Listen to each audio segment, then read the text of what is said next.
Hi. I've said before in some of our videos that it was prophecy in the Bible that brought me into the Watchtower and prophecy that led me out.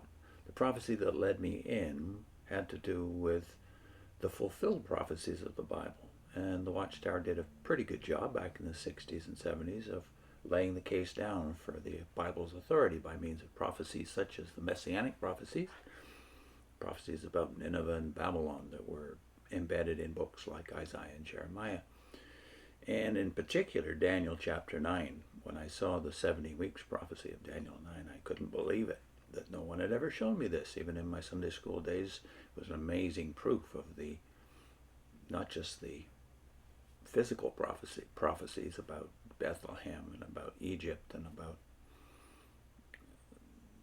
where Messiah would be born, where he would die in Jerusalem.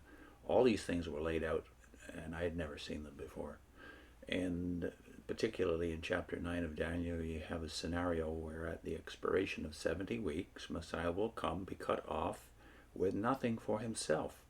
So I knew all these prophecies, and they gave me a rock under my feet for the first time in terms of understanding why the Bible ever gained traction as an authoritative book from God. It was prophecy about future things, however, and particularly Israel's destiny, that led me out of the Watchtower. But before that happened, and during the time it was happening, by the providence of God, in our early marriage around 1983, we had been brought into the lives of two young people who had got married around the same time we did in the downtown Toronto congregation that we were in university. And this couple were fine at first, and we befriended them, and because they were a young married couple, we had everything in common and our religion. But within a year or two, the young man, who was going to university at this time in a liberal arts courses, if I remember correctly, began to have doubts about the Bible's authority. And within about a year, we had spent much time, many months, going through Old Testament prophecy, which I already had studied, of course, on my way into the Watchtower. They had never studied it. Neither this young man nor his wife nor Vivian had studied prophecy in the same depth I had. So they found this little course that we were on for, I guess it was about a year altogether, very gratifying when it comes to seeing the substance of the Bible, particularly how Bible prediction cannot be explained rationally other than by supernatural explanations. So their faith was restored. The young man started coming back to the meetings, and then lo and behold, all four of us left the Watchtower about 3 years later when they were getting bored with the regular feeding program at the Kingdom Hall, as I was and as Vivian was, without perhaps knowing it as consciously as the other three of us. And my prophecy never wavered. They went right to church, went back to their Catholic roots. Vivian, however, was totally shattered. And if it hadn't been for the prophecies that we had studied as a foursome in the previous years, I think her faith in the Bible might have been seriously shaken too. And it was two books that made all the difference. Here they are. The one that I used the most during those studies was this one. It was the first edition of this. Josh McDowell, New Evidence That Demands a Verdict. The original was just Evidence That Demands a Verdict in 2 volumes. 2 volumes, very substantial volumes. And that's where I first read about this book, which I'd already picked up. It turned out McDowell had used it quite a bit on portions of Evidence That Demands a Verdict. It's called The Wonders of Prophecy. It's a much easier read, more fluid read than McDowell's book, which is really a textbook of apologetics. So The Wonders of Prophecy is the book I'm choosing to put in our basic Christian library for anybody who's interested in explaining the faith to the non-believer. This is basic. So I wanted to go through it mechanically, methodically, over the next year or so. It's going to take a while. I'm not going to read all of it, but I'm going to give you the substance of it. And again, it's not that we have to believe all of the interpretations that John Urquhart uses here.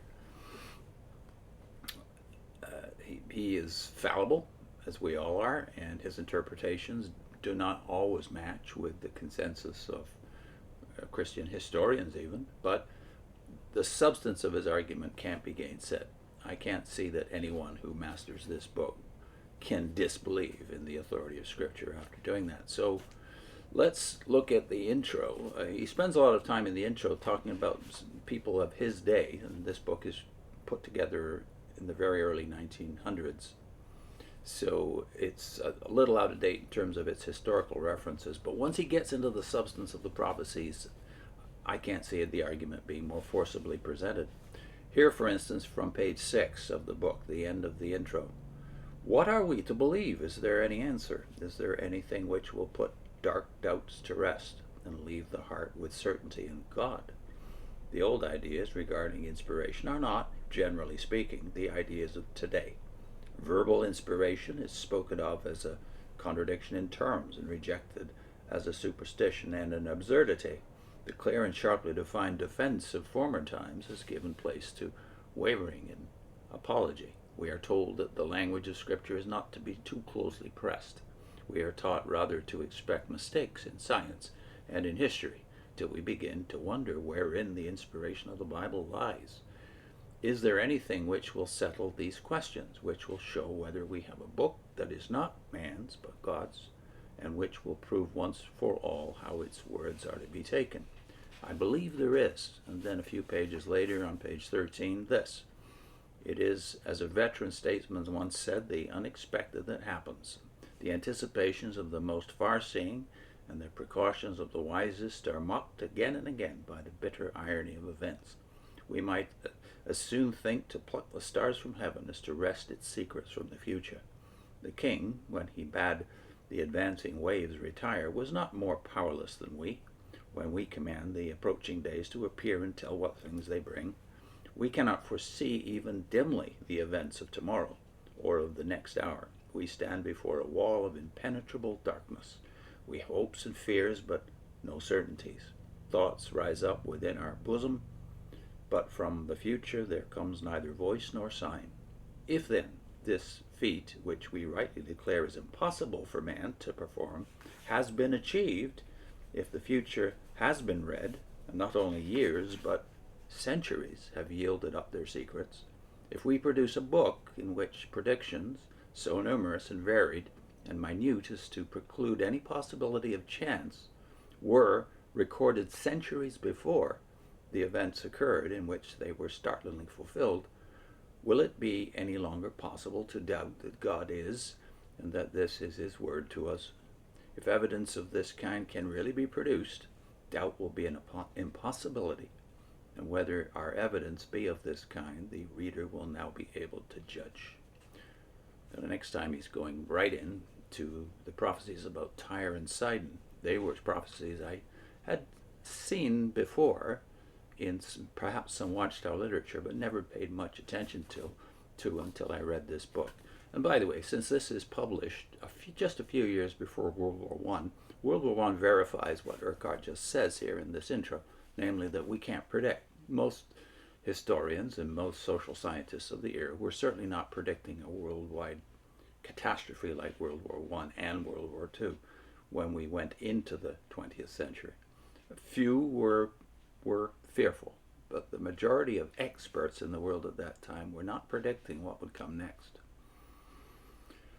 And of course that led to a great deal of unbelief and certainly a discord, a very felt discord between the claims of Christianity about the Prince of Peace, who was supposedly the king, whom we all honored once a year anyway, twice a year maybe, and the events that we in Christendom were participants of. This is the thing that bothered me when I was brought up Anglican, that I couldn't explain by the light that I did have from Scripture, the Sermon on the Mount, which I'd heard probably fragments of frequently in the Anglican Church of my boyhood and early teens.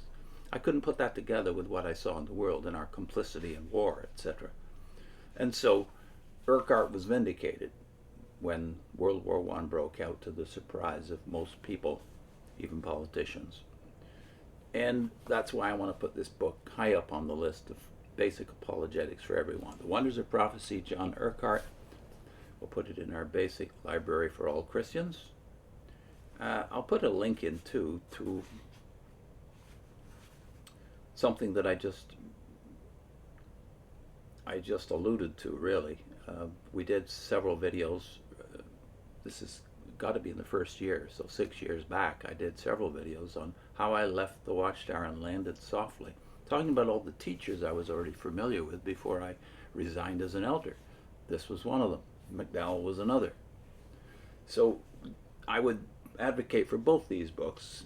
Start with McDowell because it's easier to get. This one will probably be more expensive, but there's a way that the old guys wrote in such a way that is not only persuasive but also literate, even poetic sometimes. The 19th century guys were particularly good the way they worded things. So Urquhart is one of that generation. I'll put in there for How I Left the Watchtower and Landed Softly, one of two. The second one is linked at the end. Also, the playlist. We have an extensive apologetics playlist, which you should access. Dealing with Doubt. See you next time for Tyrant Side